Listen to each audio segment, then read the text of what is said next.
Dans ce bar de Pointe-Noire, face au restaurant Le Cactus, je vais avoir du mal à faire que la jeune femme renonce. Elle est belle et sexy, mais je ne veux pas. Les explications font un bouquet. Je distingue au moins celle-ci. Je ne veux pas ressembler à ces Occidentaux baisant pour pas grand-chose dans les pays perdus, qui n'y viennent que pour ça, même, nous disent les reportages. Je ne veux pas ressembler à ces expats, pères de famille qui, suivant l'image d'Épinal, quittent le foyer la larme à l'œil. « Oh, vous me manquerez », mais la bite impossible à essorer. Des Roissy. Enfin la belle vie, et pour des clopinettes. Je ne peux dénoncer le néocolonialisme de l'État français et en jouir à mon échelle dans le même temps. Si j'accède au corps de cette femme pour le prix de 2 déjeuners dans une paillote, la preuve est faite qu'elle est violentée par un système qui prive les Congolais de la richesse de leur sous-sol, notamment, et de la souveraineté de leur État comme de ces individus. Violence qui me permet, en France, un certain confort. Je ne partirai pas avec elle. Nous n'irons pas jusqu'à ma chambre d'hôtel. Pour autant, je ne peux pas dévier la conversation chiante, fausse, et lui poser des questions sur ce qu'elle est en train de vivre à cette table avec ce blanc très insipide. Cette conversation qui l'ennuie est aussi ce qui la sauve, ou ce qui l'aide, peut-être même la fait se tenir droite. On a besoin de croire aux costumes qu'on enfile, aux histoires qu'on raconte aux autres.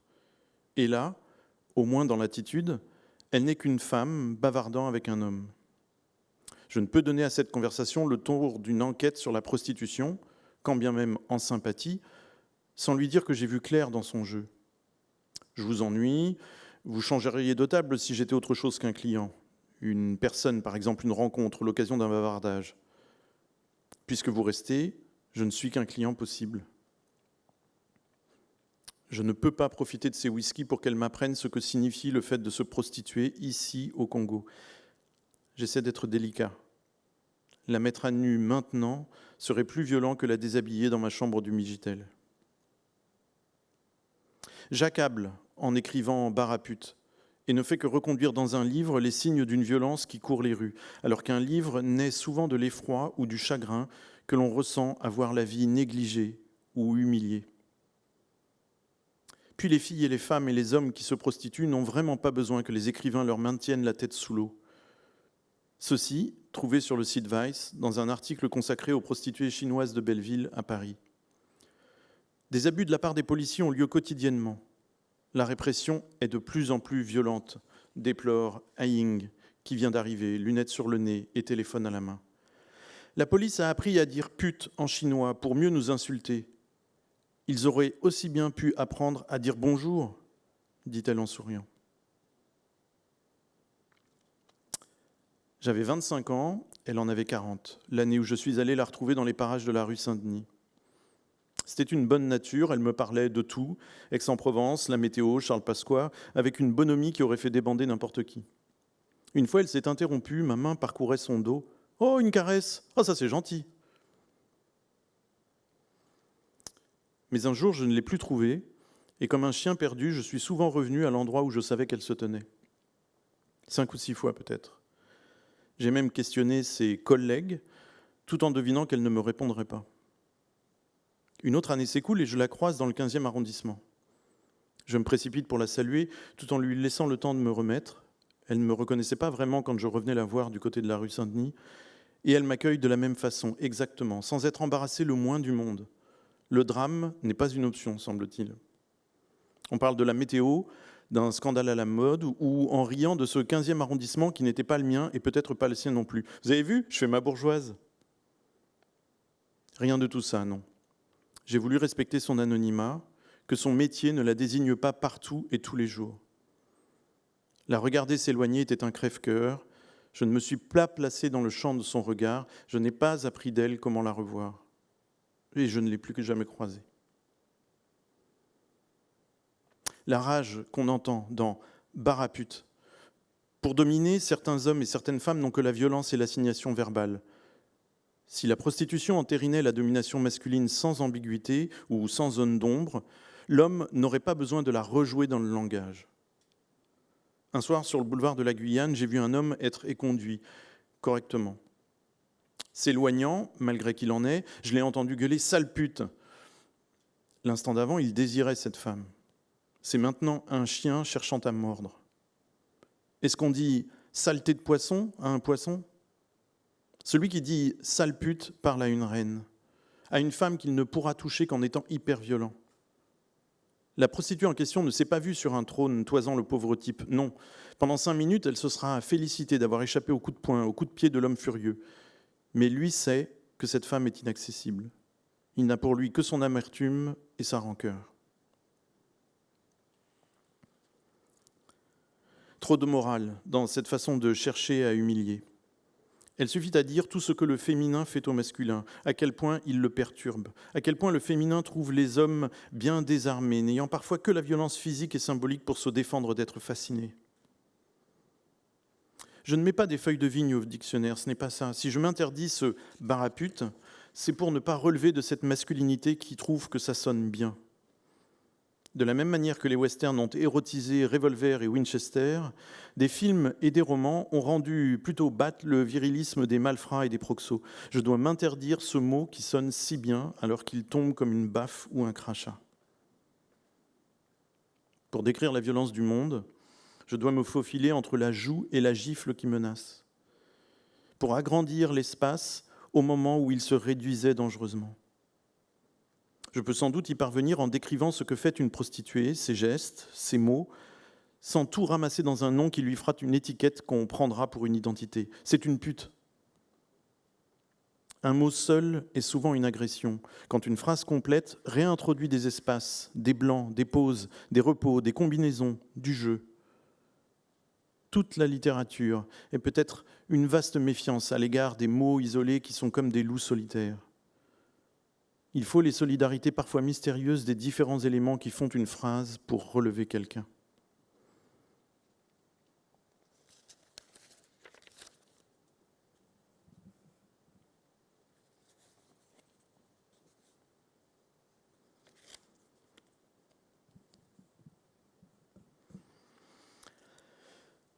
Les premiers jours, je suis dans la cour du foyer des filles vaillantes, comme Marlène Schiappa dans un gouvernement, je ne sers à rien.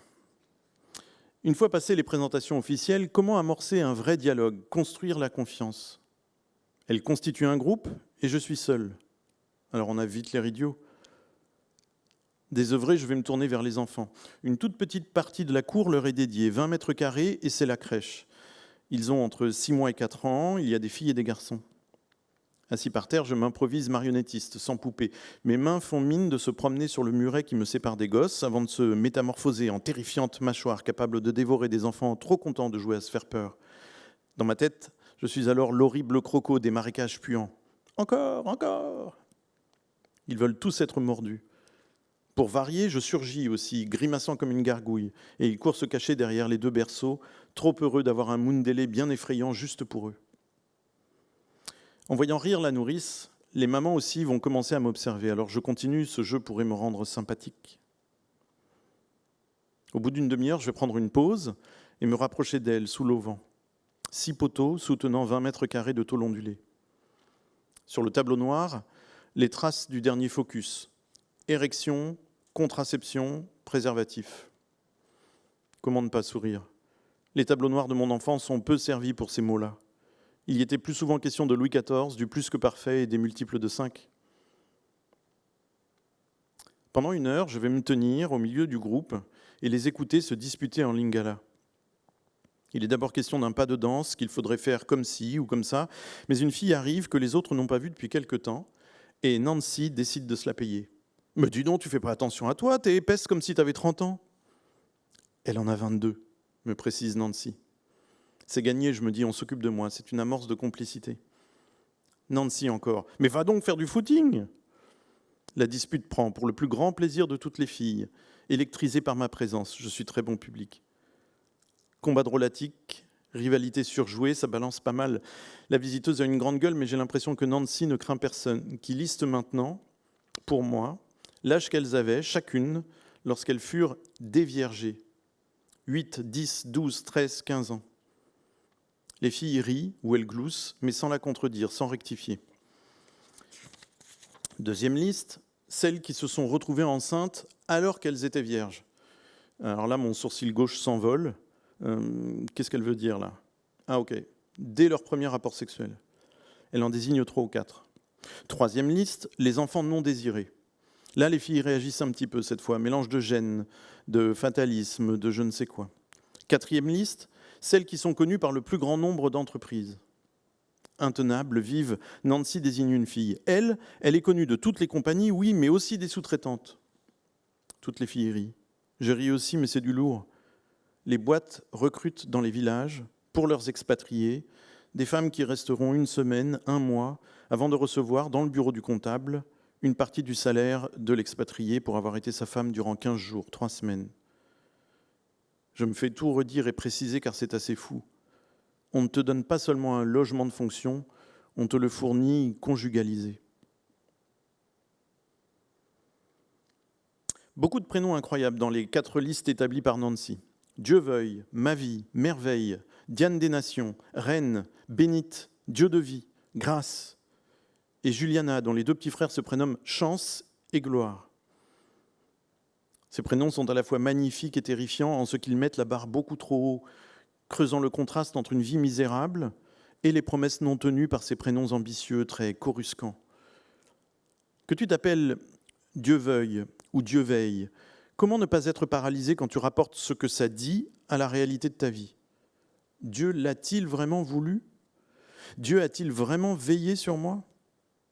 S'il est complice de ce qui m'est arrivé, je suis maudite, ou c'est un Dieu moqueur, méchant ? Avec ces filles, qui ont toutes été déjà brutalisées, je vais devoir faire preuve de tact, ne pas donner l'impression de leur arracher des témoignages. Une astuce alors qui fera office de jeu, de présentation et d'entrée douce dans l'écriture des récits de vie. Vous écrivez votre prénom en grand sur la page A4 et avec chacune des lettres qui le composent, vous proposez un mot qui vous permettra ensuite de parler de vous. Un mot fort, le bout d'une pelote à dérouler. Un mot qui compte pour vous et que vous débusquez au cœur de votre prénom. Comparé à celui des autres filles, Victoria a presque un prénom sobre. Aura-t-elle cherché à composer... Comparé à celui des autres filles, Victoria a presque un prénom sobre. Aura-t-elle cherché à compenser cette très relative discrétion en sortant de celui-ci des mots glaçants ? Incapable de croire elle-même au doux babil de ce prénom, Victoria reste à la merci du sordide qui se tient en embuscade et peut fondre sur elle n'importe quand. Je veux lui parler le lendemain, reprendre avec elle. Mais un des formateurs, M. Jaffet, va me répondre qu'il n'y a pas de Victoria dans ce groupe-ci. On enquête et on finit par apprendre que c'est Lucrèce qui, pour l'atelier, a voulu prendre son second prénom apparemment. Dans ce choix, sans doute faut-il voir un désir d'anonymat relatif, au cas où elle serait amenée à dire ou à écrire des choses trop personnelles. Cet anonymat est presque la seule chose qui reste aux filles pour n'être pas assignées à la vie qui est la leur et dont elles sont grandement prisonnières. Mais enfin, Lucrèce n'est pas n'importe qui si l'on se réfère à l'histoire de Rome. Violée, elle s'est tuée pour prouver que c'était un viol, que son sens de l'honneur était intact. On dit en outre que ce viol entraîna la chute de la monarchie et l'établissement de la République à Rome. C'est un symbole fort, quelque chose du pacte social ayant été violé par le système monarchique, il fallait refonder le contrat social. Victoria connaît-elle l'histoire de cette première Lucrèce ? Du haut de ses 17 ans, Lucrèce aura-t-elle voulu s'éloigner de cette histoire trop lourde ? A-t-elle été violée elle-même ? Je n'en sais rien. Elle m'a parlé d'un homme qui aurait tenté de coucher avec elle quand elle avait 12 ans. Elle se serait enfuie. C'est possible, mais ça n'est pas certain. Il est parfois urgent de taire les drames qu'on a pu vivre, le temps de se rassembler intérieurement, de recoller les morceaux de soi dispersés par la déflagration. La moitié des bénéficiaires d'Asie ont été abusés sexuellement. Lucrèce efface Lucrèce pour devenir, aux yeux de l'écrivain français au moins, Victoria, la victoire. Se réinventer, chercher la lumière, inconsciemment sans doute, mais tout de même. Seulement voilà, c'est une victoire à la Pyrrhus, de celle qui laisse un goût amer. J'ai sa feuille A4 sous les yeux, avec le V qui ouvre son nouveau prénom, une belle majuscule dressée comme une enseigne. Elle a écrit « victime » et cette explication, j'ai été victime d'une grossesse abandonnée, mais malheureusement avait fait une fausse couche. Victoria est une victime, tellement victime qu'on n'a pas le temps de croire à la possibilité de la victoire, vérolée d'emblée par ce qu'elle a vécu, enduré.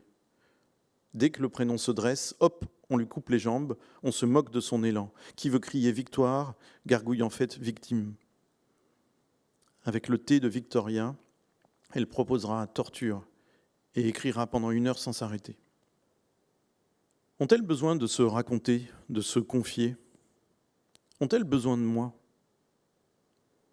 Si elles ont parfois quitté l'atelier ou coupé court à nos échanges en me confiant que remuer certains souvenirs est douloureux, pas une cependant pour contester l'intérêt de s'aimer mieux, d'éloigner un peu la honte, de pouvoir dire « c'est mon histoire, mais peut-être puis-je ne pas la subir jusqu'au tombeau ». Dans Les Nègres, Genet fait dire à Diouf « ne lui refusez pas une légère détente, si sa souffrance est trop forte, qu'il se repose dans la parole ».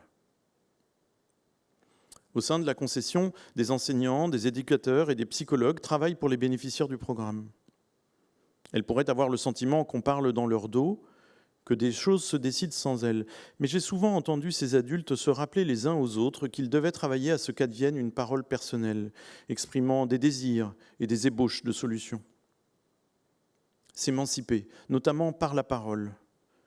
Le récit de soi est un animal qui ne se laisse pas approcher facilement, puisqu'il faut déjà se respecter un tant soit peu ou s'accorder un peu de valeur pour être en mesure de s'en donner un peu plus en parlant de soi ou en s'écrivant sur les feuilles volantes distribuées par le Mundele. Cercle vicieux, aporie.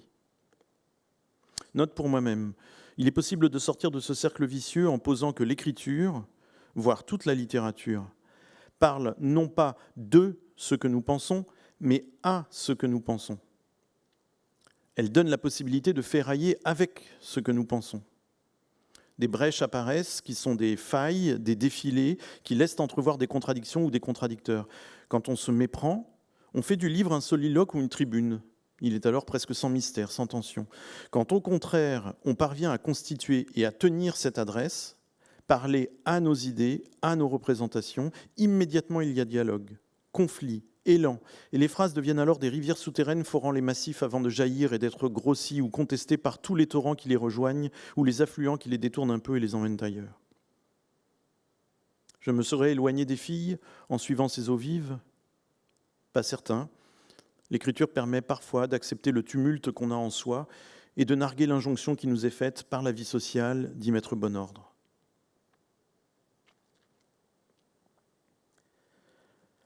Fanette pouvait me regarder avec une intensité que j'ai rarement subie. Quand je l'ai approchée pour qu'on travaille ensemble, le jour où elle le déciderait, elle n'a pas dit un mot, je n'ai eu droit qu'à ce regard posant des questions trop grandes auxquelles je ne sais jamais répondre. Est-ce qu'elle a toute sa tête ? Cette question aussi est bien trop large. Peut-être est-ce un appel permanent, Fanette, la tentative compliquée de ne pas en passer par le langage, en laissant à ce regard le soin de parler pour elle. Ce serait à moi de comprendre et de venir la chercher. Peut-être ce détour était-il rendu nécessaire par la présence des autres filles qui, sinon, l'auraient moqué. « Toi, tu veux parler ? Tu crois que l'écrivain, il a que ça à faire, t'écouter ?» Veut-elle que je lui laisse le temps ou au contraire que je lui impose cet entretien ? Je n'ai pas su trancher.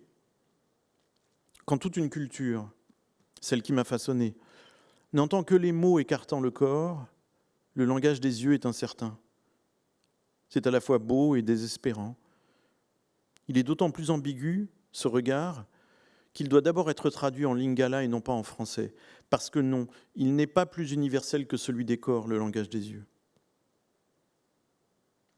Trop hésitant, je vais m'en tenir à ça pendant tout le premier séjour, l'observer de loin. Comme Diane, je vais avoir le sentiment de ne pouvoir l'atteindre. Intouchable, mais autrement. Fanette ne participe pas aux conversations, elle ne fait presque jamais entendre sa voix, mais elle suit ce qui se passe, ce qui se dit, c'est évident. Elle n'est pas absente ou absentée, elle est plutôt magnétique et tout à fait indéchiffrable. Au cours du deuxième séjour, je suis allé la retrouver et on s'est installé dans un coin de la cour. Elle ne sait pas écrire, ce sera donc un entretien. Mais elle parle bien trop bas. Je suis un peu sourd et la cour est tout le temps bruyante. 30 adolescentes et une vingtaine de petits-enfants dans 300 mètres carrés. Avec un grand sourire, je l'arrête et lui demande de me parler beaucoup plus fort. Elle se répète, mais tout aussi bas. Il faudrait que je puisse lire sur les lèvres. Rebelote, mais rien à faire, elle murmure. J'arrête de sourire comme un idiot qui prend les autres pour des idiots alors que c'est lui. Peut-être veut-elle me confier un secret. Je lui propose d'utiliser un bureau ou la petite salle de classe, ce qu'elle accepte. Ses yeux sont des hameçons. Elle ne parlera pas plus fort, à moi d'entendre enfin ce mot qui lui brûle la bouche. Sorcière. Le seul mot qu'elle avait à me dire, non pas pute, mais sorcière. On dit que tu es une sorcière ? Elle fait oui avec ses hameçons. Oui, c'est cela. Mais elle ne répétera pas ce mot. Pourquoi me le confier ? Parce que les Blancs ne croient pas aux sorcières ? Mon scepticisme pourrait l'aider à désactiver le pouvoir de nuisance qui est dans ce mot ? Parce qu'elle a reconnu en moi quelqu'un qui ne validera pas l'exclusion à quoi sont condamnés les hommes ou les femmes accusés de sorcellerie ? Elle m'a confié le plus lourd. Elle n'a pas utilisé ses cordes vocales, seulement ses lèvres. Me parler est un exorcisme. Elle n'est pas une sorcière, mais on a dit qu'elle en est une, et c'est un secret épouvantable qu'elle ne sait pas traiter elle-même. En suis-je une pour de bon ? De mon côté, je comprends la gravité sans y comprendre quoi que ce soit. Les autres filles ne doivent surtout pas savoir qu'elle a cette réputation, ou qu'on l'a un jour dite sorcière. Autrement, elle serait immédiatement et violemment rejetée du groupe, mise au banc, et certainement, Asie n'aurait d'autre solution que de la renvoyer. Sa situation déjà n'est pas enviable. J'ai assisté il y a quelques jours à une scène très dure. Fanette passait avec ses enfants dans la cour, et l'une des filles a dit en kitouba « Oh, ça sent le cimetière !» Fanette est si pauvre qu'elle dort dans un cimetière avec ses 2 tout petits enfants. Fanette a 18 ans. Dans le cimetière au moins, elle ne sera pas embêtée par les loupards ou les ivrognes qui, comme tout le monde et comme Fanette, craignent les esprits. Elle doit donc surmonter sa propre peur. Mais puisque c'est la condition pour dormir et ne pas être importunée ou violentée, bien entendu, elle n'a pas le choix. Un Français pensera peut-être qu'elle a le choix, car nos cimetières ne sont plus habités depuis un siècle au moins, voire un peu plus. Or, quand tu nais dans un pays d'Afrique centrale, choisir le cimetière pour échapper aux violeurs ne va pas de soi. La preuve, de nombreuses filles ne font pas ce choix-là.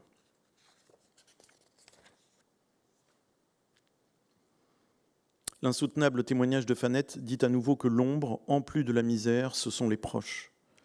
Que le monde inquiétant peuplé de monstres, ça peut être la famille. Je suis une enfant de la rue, depuis que j'ai 9 ans. À 13 ans, je me suis retrouvée enceinte.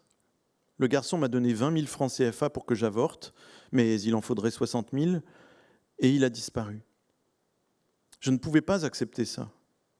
J'ai pris la moitié de cette somme pour monter dans le train qui va à Brazzaville. Il m'avait dit qu'il habitait là-bas et le nom de son quartier. J'avais aussi une petite photo de lui. Le voyage est très long, 10 heures de train. Une fois dans la capitale, des gens m'ont aidé car ils étaient émus et j'ai réussi à trouver la maison du jeune homme. Sa mère m'a d'abord accueilli et un jour plus tard, le garçon est arrivé. Il a été vraiment très très surpris de me découvrir là, à 400 km de l'endroit où il croyait m'avoir abandonné. Alors il a dit à sa maman, c'est obligatoirement une sorcière si elle m'a retrouvé comme ça. Quand il a dit le mot sorcière, cela m'a terrifié. C'était injuste, je n'ai pas compris. Depuis ce jour, j'ai beau prier tout le temps, on continue de m'abandonner. En tous les cas, parce qu'il a prononcé le mot terrible, il a obtenu ce qu'il voulait. Sa maman m'a renvoyé. Elle m'a donné 20 000 francs CFA pour rentrer et aller à l'hôpital. Mais l'hôpital demande beaucoup plus d'argent que ça. Et puis, je ne sais pas si je voulais avorter. J'étais une si jeune femme. J'ai perdu mon enfant à la naissance. On m'a dit qu'il était en mauvaise santé parce que je n'avais pas pu voir un médecin pendant ma grossesse. J'ai donné l'argent qui me restait à une tante pour qu'elle enterre mon bébé. Et quand je suis sorti de l'hôpital, j'ai demandé pour aller sur la tombe de mon enfant. Là, j'ai appris que pour garder une partie de l'argent, il n'y avait pas eu d'enterrement, qu'elle avait seulement payé un homme pour jeter mon bébé dans un ravin.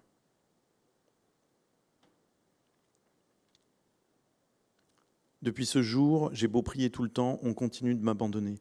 J'ai 43 ans, je crois n'avoir jamais entendu une phrase plus déchirante. Pour le reste, les phrases qui blessent, on dit que je suis une sorcière, peuvent être aussi celles qui recousent, car cette confidence crée tout de même une dérisoire communauté entre Fanette et moi, entre elle et vous maintenant. Et il faut croire que ce n'est pas rien, autrement elle n'aurait pas parlé. Elle est fragile, cette communauté, sans être abstraite. Et je crois qu'il y avait, autour de ces échanges, même murmurés, une consolation minimale, fragile comme une bulle de savon, mais bien réelle. Je dis bulle de savon à cause de cette odeur de cimetière. J'imagine Fanette s'excuser chaque soir auprès des esprits, quand elle escalade le mur, de venir troubler leur repos. Sans doute demande-t-elle à ses enfants de s'excuser aussi, ou parce qu'ils sont trop petits, peut-être s'excuse-t-elle pour eux. Un jour de janvier 2016, je suis réveillé vers 6 heures par une pluie torrentielle qui va durer la matinée. Je devine que la plupart des filles ne viendront pas jusqu'au foyer car dans ces quartiers périphériques, l'eau stagne partout et très vite on ne passe plus. Mpaka, par exemple, avait été presque impossible à traverser malgré la voiture en novembre. Je décide d'y aller tout de même, à pied pour une fois. La pluie aura changé les rues. En chemin, je n'évite aucune flaque, des étangs ou des lacs pourtant, car j'ai la tête au texte des filles que la veille j'ai mis en forme. Tous disent implicitement que la prostitution n'est pas le sujet. La vraie blessure est plus ancienne. Il faut remonter à cette nuit des familles, à ces nuits au cours desquelles l'enfance est saccagée, jetée brutalement dans le monde des ogres, où les adultes désirent et dévorent. Et si ça s'arrêtait là encore ? La nuit de la concession familiale s'étend à la rue, au quartier. Une enfant qui n'est plus protégée par ses parents devient une proie facile. Tes parents te confient à un homme pour qu'il t'emmène jusqu'à une autre ville et il te viole en cours de route. Diane. On te raccompagne parce que ton sac est lourd, on te viole. Merveille. Le témoignage de Merveille, justement. Le Gabon est le seul pays que je connaisse pour l'instant. J'avais 13 ans. C'est la femme chez qui je faisais le ménage, ici, qui m'a emmené avec elle pour que je fasse son ménage à Libreville. Au bout de 5 mois, alors que je suis au marché, des hommes proposent de me raccompagner en voiture. Comme je venais de dépenser l'argent du bus en faisant les courses, j'ai accepté. Ils m'emmènent en fait chez l'un d'entre eux, où se trouvent beaucoup d'hommes qui fument du chanvre. Je crie, mais ils s'en moquent. Ça ne sert à rien, personne pour t'entendre. J'ai mal, un me tient les jambes, un me tient les mains, un me ferme la bouche, j'ai mal. Ils m'ont prise vers 15h, ils m'ont relâché à 20h, j'avais 13 ans. Quand ils m'ont lâché, j'ai pu rentrer chez ma patronne et je me suis enfermé dans ma chambre. Je disais que j'avais mal au ventre et c'était vrai. Je n'ai rien dit pour le reste parce que j'avais honte. Je suis resté enfermé 1 semaine. J'avais peur qu'on m'attrape encore si je sortais. Je pensais, les hommes sont des sorciers, tous. Ils ne peuvent qu'apporter le mal. Pendant plusieurs semaines, si je te voyais me regarder, je vais t'insulter. On m'a hospitalisé à Libreville, mais ça ne me soignait pas. Donc on est revenu à Brazzaville où j'ai été soigné. Pour les pensées. Au bout de quelque temps, j'ai pu reparler aux hommes, mais je ne riais pas. À ce moment-là, si tu me dis quelque chose qui est bon, je penserai mal. Même si tu m'appelles ma petite chérie, j'aurais peur. J'avais le front fermé, je ne pouvais pas vivre normalement. Quand un garçon voulait me séduire, je me disais, si je sors avec lui, peut-être il peut aussi me faire ce que ces hommes m'ont fait. C'est seulement 2 ans après cette catastrophe que j'ai fait l'amour pour la première fois. Et ce n'était pas avec un amoureux, c'était avec un client. Je vais souvent m'entretenir avec Indura lors de mes séjours à Pointe-Noire et apprendre d'elle ce qui fait que dans une vie, on peut en venir à écrire cette phrase poignante que j'ai déjà citée « Quand je pleure, ma fille sèche mes larmes ». Indura. Mon père est décédé quand j'avais 8 ans. Notre famille était nombreuse, il y avait 6 garçons et 3 filles. Ma mère est repartie dans le département du Niari quand elle a appris qu'elle était malade. Elle nous a laissés, les aînés et moi, à Pointe-Noire, chez ma tante, où j'ai trouvé un peu d'affection et d'amour. Il me faudrait 12 000 francs CFA pour aller la voir, c'est-à-dire payer le train et les cadeaux pour arriver chez elle. Alors je pleure à la maison, et ma fille Merveille, qui a 3 ans, elle me demande pourquoi je pleure. Je ne peux pas lui répondre, lui expliquer que si tu n'as ni père ni mère, ta vie s'arrête seulement comme ça. Maman, pourquoi tu pleures ? Quand je pleure, c'est ma fille qui sèche mes larmes. Et je prie. Je prie pour ma famille, mes amis, ou parce que je suis en bonne santé. La prière aide à supporter les moments durs. Il y a trop de magiciens, trop de sorciers et de sirènes à Pointe-Noire. J'ai voulu argumenter, lui expliquer qu'en ayant été abandonnée, elle pouvait peut-être se sentir libre de toute dette et aller au-devant de sa mère sans avoir les bras chargés de cadeaux. Cet élan ou son désir de la revoir comptant bien plus. Je crois que quelques années plus tôt, je ne me serais pas retenu. La vie nous change, mais il faut beaucoup de temps et dans mon cas, écrire beaucoup de livres. Je n'ai rien dit. Indura vit à Pointe-Noire, elle est congolaise, c'est-à-dire liée à un système social et culturel qui lui fait dire qu'elle ne peut se pointer devant sa mère sans avoir plusieurs petits cadeaux à lui offrir. La moitié de ces très jeunes femmes a été mise à la porte par l'un de ses parents. Il est fréquent que le beau-père ou la belle-mère exige le renvoi des enfants du premier lit. Il est tout aussi fréquent, semble-t-il, que l'épousée accepte.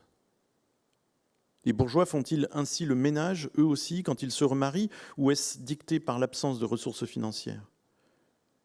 Une bénéficiaire a été renvoyée par ses parents sous un motif que je décrirai tout à l'heure, qui leur aura servi à maquiller la vraie raison, la misère qui les étranglait, c'est-à-dire l'impossibilité d'avoir plusieurs enfants à charge. Difficile de juger, alors, s'il n'y a plus de coupables, mais 3 victimes, l'enfant rejeté et ses parents qui n'ont pas le choix, si l'enjeu est la survie. Impossible, oui, de suggérer à Indura un sursaut d'orgueil, de lui proposer d'adopter la désinvolture qui est la nôtre en France avec la valeur famille, que nous pouvons ou non considérer comme une valeur précisément, car toute une histoire nous enseigne que la famille est l'agent et le lieu des reproductions sociales, avec Bourdieu, et un foyer de névrose épuisante et destructrice avec Freud. Indura peut-elle affirmer cette liberté avec la vie qui a été la sienne jusqu'à présent ? Je ne peux avoir l'orgueil des libertés que j'ai prises par rapport à la valeur famille, car cette liberté aussi est un héritage, et non l'expression de ma singularité ou de ma force morale. C'est parce que je vis dans un pays qui a vu passer Freud et Bourdieu que je peux faire le malin ensuite avec l'idée de famille. Parler trop vite, sans m'être désolidarisé de moi-même, des repères français qui étayent ma façon de voir, et c'est la certitude de déconner plutôt que d'aider la jeune femme. Si je parle trop vite, on entendra l'expatrié, celui que je n'ai pas trouvé dans les bordels où travaillent ces très jeunes femmes, qui est en fait dans ma tête, dans ces valeurs reconduites sans examen, qui nous semblent si naturelles. Alors se taire, et seulement tendre l'oreille au maximum, la grande oreille d'Antonin Artaud, décrire ce qu'on voit en s'absentant autant que faire se peut. Sans détachement, sans cette transparence, comment espérer faire voir ce qu'on a vu, devenir reflet, écho, courant d'air, invité muet au bout de la table avant de piper mot, écrivait Nicolas Bouvier. De subtiles nuances cachent parfois des gouffres. 40 années d'idéologie néolibérale nous ont fait croire que travailler à la circulation des capitaux revenait à rapprocher les peuples. La classe moyenne a pu se mettre à voyager. Il ne faut plus que 7 heures d'avion pour gagner Brazzaville et s'installer à la terrasse du Mamiwata, depuis laquelle on pourra regarder s'allumer les lumières de Kinshasa sur l'autre rive et leurs reflets dans les eaux du fleuve mythique. Mais voilà ce que j'ai appris au Congo. Si la mondialisation désigne bel et bien quelque chose, elle est aussi le nom d'une escroquerie ou d'un fantasme effaçant ce qui résiste. Joaquina Luzarreta Belmonte parle des défenseurs de l'unique et de l'uniforme, car des secteurs de la vie se dressent contre cette globalisation. On pourra les dire folkloriques, quantité négligeable, mais chaque petite différence s'avère un défi passionnant. Les explications magiques, par exemple, les sirènes, les esprits, les sorciers. Le mystère est maintenu dans ses droits, on le respecte. À moi de ne pas le photographier au flash, à moi de l'approcher à pas feutrés, comme un papillon qu'on voudrait admirer avant qu'il ne s'envole.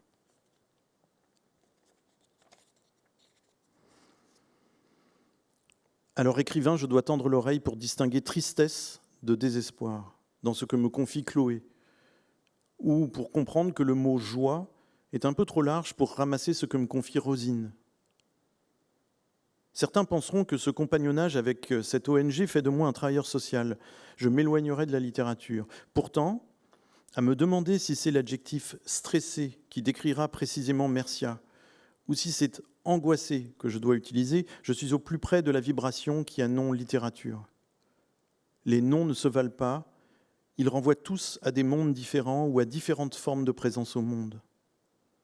Le stress concerne la peau, c'est l'électricité produite par le frottement du monde sur mes vêtements ou ma peau nue. L'angoisse, c'est bien après, bien au-delà. La peau peut l'ignorer, ne pas être au courant. Un exemple. Parce qu'il n'y a rien que j'aime plus que les convivialités amicales, je passe, à mes propres yeux au moins, pour quelqu'un de vivant. Mon corps et sa façon d'être animé, il rit trop bruyamment par exemple, malgré les demandes que je lui adresse régulièrement, quémandant un soupçon de discrétion, auront masqué efficacement, à mes propres yeux en tout cas, la possibilité d'un désordre fondamental, d'une inquiétude face à la vie. Je dirais que Mercia est angoissée sans être le moins du monde stressée. Je crois qu'elle le sait, comme si tout en vivant des choses affreuses, elle n'avait pas accédé au sentiment tragique de l'existence. Ce n'est pas une nécessité de fait. Je m'en suis merveilleusement passé jusqu'à mes 35 ans, ou 37, ou 41, je ne sais plus, et ne me sens pas plus fort d'être plus lucide. La jeunesse est la seule chance. Julien Gracq écrivait ainsi « Ce qui commande chez un écrivain l'efficacité dans l'emploi des mots, ce n'est pas la capacité d'en serrer de plus près le sens, c'est une connaissance presque tactile du tracé de leur clôture, et plus encore de leur litige de mitoyenneté. Pour lui, presque tout dans le mot est frontière et presque rien n'est contenu. » Curieusement, William Faulkner disait un peu la même chose, me semble-t-il. Écrire, c'est comme craquer une allumette au milieu de la nuit, en plein milieu d'un bois. Ce que vous comprenez alors, c'est combien il y a d'obscurité partout. La littérature ne sert pas à mieux voir, elle sert seulement à mieux mesurer l'épaisseur de l'ombre. Il faut voyager ou écrire, sans doute, pour retrouver le goût du mystère contre l'uniforme qui guette et rendre aux étrangers leur part d'altérité.